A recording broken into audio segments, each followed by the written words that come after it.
Hey there, we are going to learn about the Congo River, and to do that, we're going to watch two short videos and we're going to take some notes. The notes are so short, so um, I really want you to be able to picture what this river is and to understand how important the river is to the rainforest that we learned about yesterday. So that's why we're going to do two short videos. One I really like because it's kind of like a choose your own adventure video. We're gonna watch it, and then at the end, I'm gonna pause it and I'll show you kind of if you want to learn more what you could do. I linked this video in the Schoology also. So let's take a sneak peek about what's going on with the Congo River.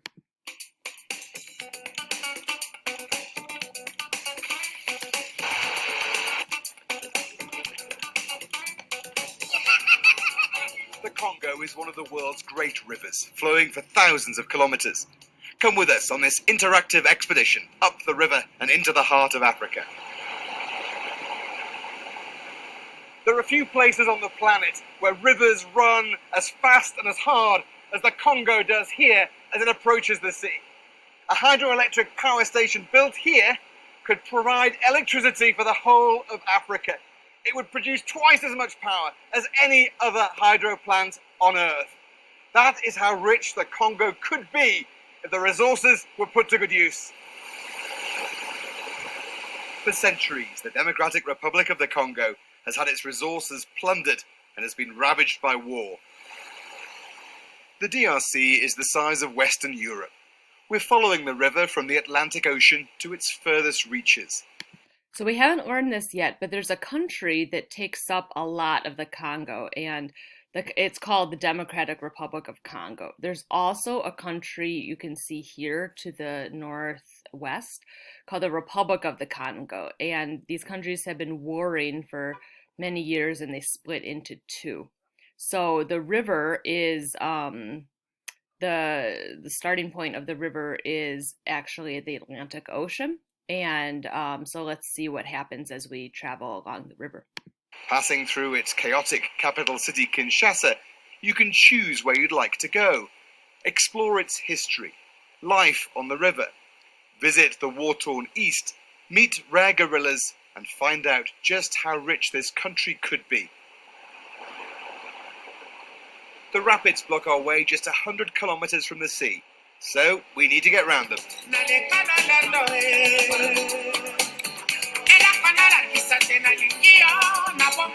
Did you know there are trains? This train actually only runs once a week, but it's one of the ways you can get around in the Congo. The trains run just once a week. This is a difficult place to get around.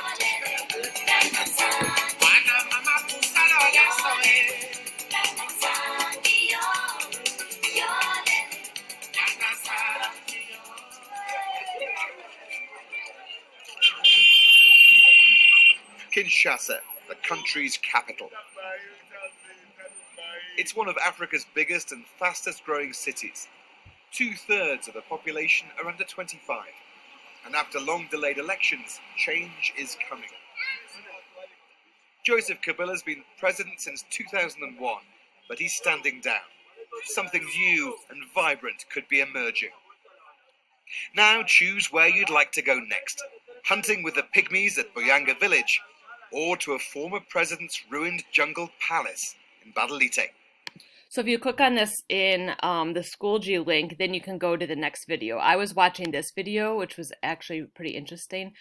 We won't watch it together, but if you'd like to explore more of the region, you can go ahead, and at the end of each video, it gives you some choices of what else to learn.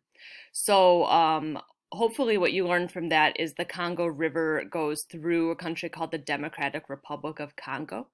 And he was saying it's so powerful that if they built a dam there, they could have enough electricity to power all of Africa.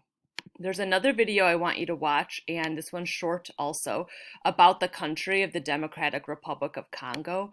I think it's important to learn about the nature in these places, but also the people. So let's tune in to what's going on with the country called Democratic Republic of Congo. Because the Democratic Republic of Congo is the largest nation in the region, and is the second largest African country in terms of land area, we will be focusing on it in our close-up look at Central Africa. The Democratic Republic of Congo is home to 75 million people, and most of them are followers of the Christian faith. This former colony, once known as the Belgian Congo, is populated by over 200 different, mostly Bantu-speaking tribal ethnic groups. The citizens of the Democratic Republic of Congo are among the poorest people in the world due to warfare, government corruption, and widespread disease. And yet, its vast lands are estimated to hold $24 trillion worth of valuable minerals, such as copper, diamonds, gold, and cobalt. And the nation possesses a great wealth in timber as well. So for those reasons, the Democratic Republic of Congo is often considered to be the richest country in the world in terms of natural resources. So in the land there, I was so impressed to learn there's diamonds, gold, cobalt, different chemicals. There's lots of wood. So the land is very rich, but the people are very poor. So that's pretty ironic, and we'll learn a little bit more about that. The nation also has an excellent supply of fresh water. Its heavy annual rains help to create the mighty Congo River, which is the third largest river on Earth, based on the amount of water it carries. The Congo flows thousands of miles across the country before emptying into the Atlantic Ocean. It is fed by many streams that flow down from the mountains and huge lakes of the Western Rift Valley. So I want to pause here. So there's some mountains over here. There's lots of little streams that flow into the river. The river is from here all the way here, and then all these other streams flow into it. Where the African continent is slowly splitting apart. The enormous heat and pressure created by the tectonic activities in the Rift Valley area has created some high peaks, including Mount Nyiragongo, which is still very active. Most of the vast Congo River Basin, which covers 390,000 square miles of territory, is occupied by the Congo rainforest, a massive expanse of lush jungle. The Congo rainforest is the second largest rainforest in the world after the Amazon, and it possesses incredible biodiversity, meaning that an extremely wide range of animal and plant species live here. They include chimpanzees, rare giraffe-like okapes, white rhinos, mountain gorillas, and forest elephants. Unfortunately, poverty, corruption, and warfare have endangered the Congo rainforest. Monkeys, chimps, and gorillas are being killed for their meat. In fact, the Democratic Republic of Congo is the center of quite a big trade in bushmeat, the meat of wild animals. Most people depend on trees for nearly all of their cooking fuel. That's why it's so common in this region of Africa to see people with bicycles struggling to haul big bags of firewood and charcoal back to their homes.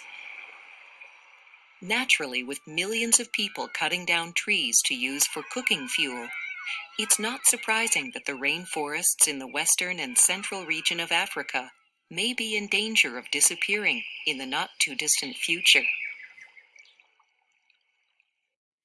Okay, we're gonna leave it there. So, unfortunately, the people are cutting down a lot of the trees, and they're doing that so they have firewood. So let me see. Oh, my note got messed up. Oh, sorry. Let me try to reload this here. Great. Okay, so we're going to write a few notes and then we will leave it there for the Congo River. Hopefully you noticed some connections between what we learned yesterday with the Congo rainforest and the Congo River. So the Congo River is in West Central Africa. So the region is Central Africa and it's in the western part. It begins in Central Africa near Lake Tanganyika and it flows west. So it's down here by some of the Great Lakes of Africa and it flows to the west. It crosses the equator twice and is surrounded by rainforests. So if it starts here, it crosses here and then it crosses again. And all around is the rainforest we learned about yesterday. Okay, the next one is going to be this note. Okay. The Congo River is the second longest river in Africa and the fifth longest in the world. So tomorrow we'll learn about the Nile River. The Nile River would be the longest in Africa and the longest in the world. Or not the world, well, we'll have to check on that tomorrow. But definitely the longest in Africa. And so the Congo River is the second largest, longest river. It's over 3,000 miles long. So huge expanse. Okay, we're going to leave it there for the Congo River. Thank you for watching the videos and for learning. You can submit your notes. The last thing you'll do is go to the Jamboard and you can go to the Congo River. Let's see, looks like I was searching up the Congo River already. Maybe I can get a picture kind of like this one. Now I'm remembering a detail is it flows to the west. So I could write that in my note here that, let me choose a different color, blue, maybe blue for water. The Congo River flows from Lake, what was it? Lake Tanganyika to the west and empties into the Atlantic Ocean. Cool. That's a nice fact I learned today. Didn't know that before today. And so I'll put that there for the Congo River. Okay, thank you and have a great day.